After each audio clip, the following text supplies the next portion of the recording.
Hey you guys, it's back to school. It's fall, well, the end of summer anyway, and we've got so much to do and so many things to take care of, but I wanted to show you something that is very simple and the kids will love it. And let me tell you, Carly just got an uni pizza oven, and today we are going to make a very simple dough that you can use not only in the uni, but you can use right here in your own oven. It doesn't take many ingredients, and it's fast, it's easy. You need a couple things though. You need a thermometer, and then you need a food processor. And your ingredients basically are going to be flour, yeast, kosher salt, a little bit of sugar, and some virgin olive oil. And I just made a batch of dough earlier, so I'm gonna get the things, I just wiped out the bowl here. And we are going to take, first of all, we're gonna take one of these nice bowls. I got this bowl at Williams-Sonoma when I was working there. It came in a nesting set. This is about the middle size. I'm gonna add a little bit of olive oil to get the bowl ready. In my food processor, I have flour, and I'll go over that in a second. I am getting my water to temperature. So with this, you need your water temperature between 105 and 115. If your water is too hot, you will kill the yeast. If the water is not up to temperature, it won't rise properly. It won't work properly. So already in this water, I put 1 teaspoon of granulated sugar, and I stirred it up. I've got 2 teaspoons of active yeast. Always make sure your yeast is good. I keep mine in the refrigerator, and always make sure your yeast is good. You do not want to have bad yeast because it won't happen. Yeast is a living thing, and you've got to make sure that that yeast is alive and ready to work for you. So in the food processor, we're gonna let this sit for 5 minutes and it should bubble. In the food processor, we have 3 1/3 cup of flour. Today I'm gonna use bread flour. I use all-purpose, just depends. I had a lot of bread flour, so we're going to do that.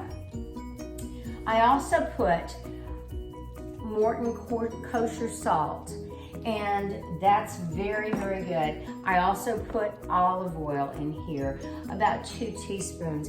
And I'm gonna go ahead and I'm gonna get this processing. And we do this because it will break up any clumps of flour. It's almost like sifting. So this dough is quick, it's easy. When I finish with the dough, I will put it in the bowl, I will cover it, and let it sit in a warm place. Normally I put it in my oven, which has a bread-proof temperature of 100 degrees. I let it double in size, and then I will separate the dough. This makes 2 pizzas worth, so it'll make 2 of these worth. This is a very large pizza, especially for 2 people. So you can make quite a bit for company with this one batch of dough. So I think that's pretty much ready. Let's see how we're doing. We're bubbling. So it takes about 5 minutes for this to happen. We're only into this about 4 minutes right now. When I go to let the dough rise again, so if I'll put it on this pan, I'll let it rise again, I will bake the dough before I put anything on it. I put Aunt Jemima cornmeal directly onto the tray, and that way it doesn't stick. So I will put the dough, the cornmeal, the dough, and then I bake it at 400 for about 12 to 14 minutes. You should gauge this. We used to bake them without pre-baking the dough, and we would always get soggy pizzas. You know, there are things that you've got to try and see how it works. So anyway, now we pre-bake it, And then we put the toppings on. Please note, if you put fresh mozzarella, what's going to happen is it has a high water content. So you may still have a soggy pizza, so you've got to be a little bit careful, moderate how much fresh mozzarella you have. You can use a different type, but just know that you will get sogginess if you use the fresh directly out of the water. So we're going to hit this one more time, and then we're going to go over here. We are now at 5 minutes and 14 seconds. We're going to give this a stir, and we want to get all that good yeast.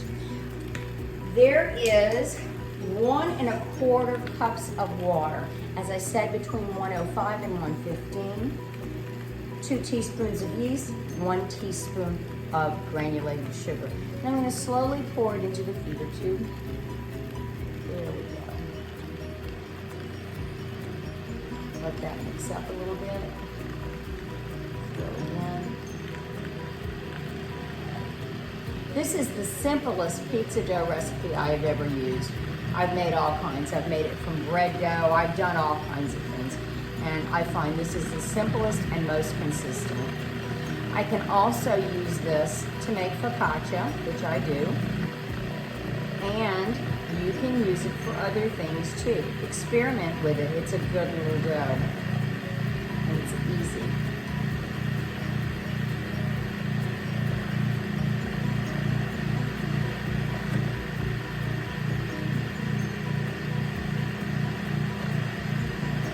Pretty soon it's going to start to make a ball in the food processor.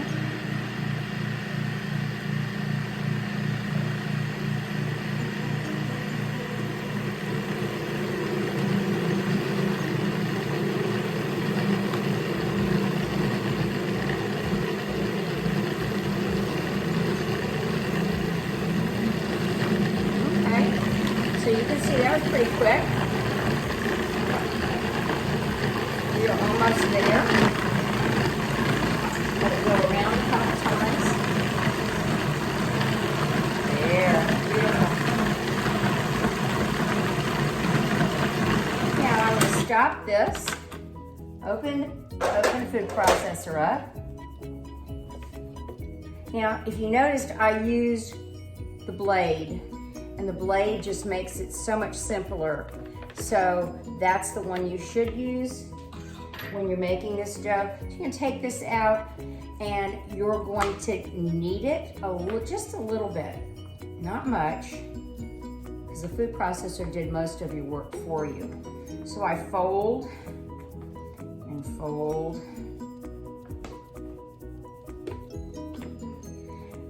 As I said, I've already put oil in the bowl. There we go. Got it into a nice ball. It's nice and soft. We are going to roll this in the oil so it covers the top, and then we're going to roll the bottom in it. So it's all nice and oiled up. You don't want the dough to be dry. Then we're going to take plastic wrap, and you're going to cover this tightly, and we're going to let it rise until it doubles in size basically. And when it's done, it takes about an hour, maybe an hour and a half. But you can leave it. You can even leave it longer. You take it out. As I said, split the dough into 2. You can make 1 pizza tonight or make 2 pizzas tonight. Depends on how many kids you have over, if you have a football team over. You can also take your dough, the second half, and then you can put it in the freezer. I've refrigerated mine, and if I use it within a day or so, I like it. If I wait too long, it does not have the right consistency. I've also frozen it. I also find that it's acceptable, but if you really want a good dough, go ahead and use it fresh or maybe the day after. Anyway, that's it. I'll show you what it looks like after it doubles in size. You guys have a great day. Bye.